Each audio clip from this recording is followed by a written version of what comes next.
So Samsung recently announced their new Samsung Z Fold 8 Ultra, which is interesting because last year's phone was called the Z Fold 7 and it looked exactly like this one. So what actually makes this phone Ultra? Well, to start off, it obviously has a new suffix, ultra, but it's also thinner than last year's Z Fold 7, which is surprising to say because that phone was already pretty thin compared to other foldables. But even with it being thinner, it also has a bigger battery at 5,000 milliamp hours. Plus, it's silicon carbon, so it will last longer than those other 5,000 milliamp hour classic batteries.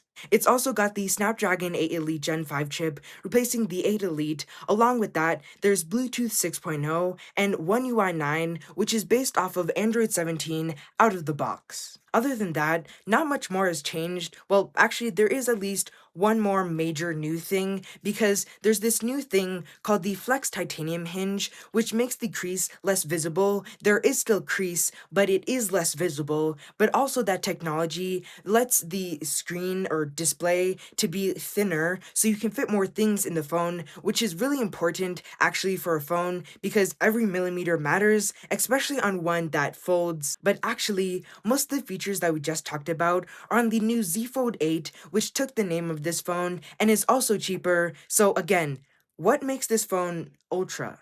Well, one thing, which by the way, I got this idea from the Waveform podcast, specifically from one of the hosts, Andrew. But the theory is if you want to get that Ultra name, then you have to have 3 cameras and a few more features because the Z Fold 8 only has 2 cameras. So maybe that's one way that this phone is Ultra?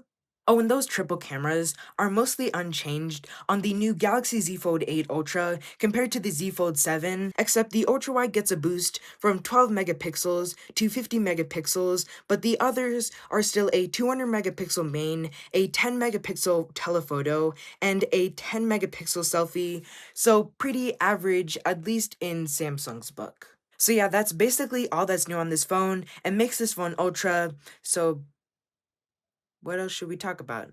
Oh, I guess we could talk about who this phone's for. So my thought, and many other people's thought, is that this Z Fold 8 Ultra is for the productive users because you can literally open 2 apps at the same time on the inner screen, which sounds productive unless you're just opening TikTok and Instagram, which, well, then you should just get the new Z Fold 8, the wide one, because it's basically made for that, content consuming.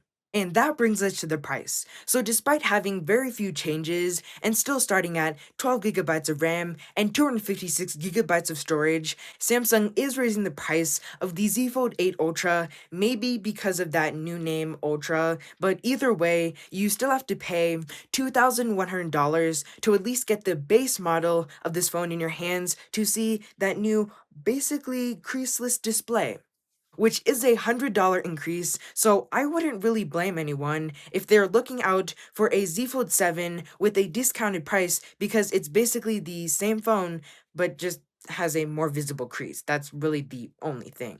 So with all of that said, I'm gonna give the Samsung Galaxy Z Fold 8 Ultra a period because it doesn't really feel like that much of an upgrade compared to the Z Fold 7. Plus, with the Ramageddon, it also got a price increase, which isn't too much of a price increase, but still, when you're paying that much to get this phone, it's it's wow. So thanks so much for watching this video, and if you did enjoy this video, please consider pressing that subscribe button, no matter if you're on a folding phone or any type of phone or any device. Bye.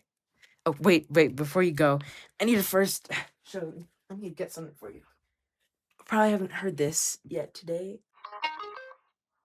Bluetooth note.